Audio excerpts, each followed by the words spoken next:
April the 10th, 2017. I'm in Texas, and this is my 2-minute movie proposal. True story. To the best of my knowledge, this is a true story. In Texas, did you know at one time the third most spoken language was Czechoslovakian?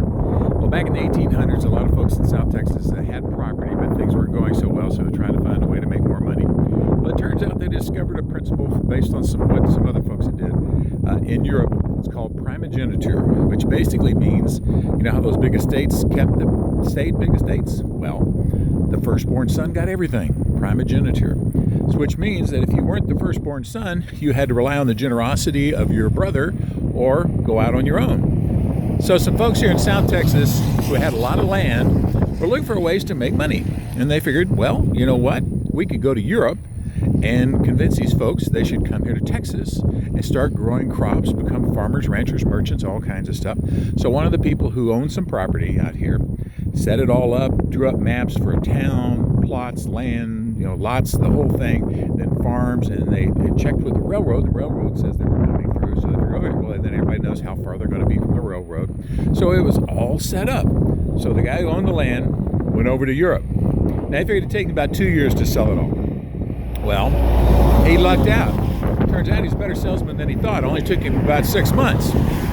Well, he came back to the United States, got back to town, and then found out that the railroad, for no particular reason, had changed where they were going to go. So all of a sudden, all the people he had sold all these property to, who thought they were going to be, next to the railroad tracks or the city town that had been laid out, the people who were merchants who bought property because they realized they're going to be close to the railroads where the tourists would come through and the exchange of goods and all this kind of stuff would go on.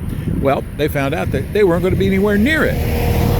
Well, he was so upset, he went to the railroad, contacted the people at the railroad, and said, what can I do to get you to change back to your original plan, where you go through here, because I've sold all this land, and explained the whole story. And it turns out it's just sort of an arbitrary decision. And they decided, okay, we'll go back and get it done the way that you wanted, that it was originally planned to be done. So they changed it back.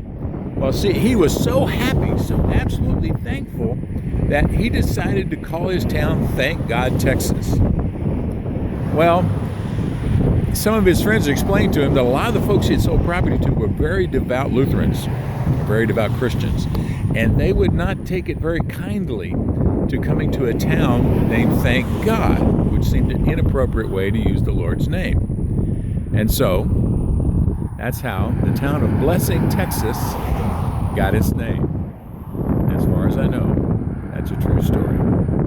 Travels with Phil.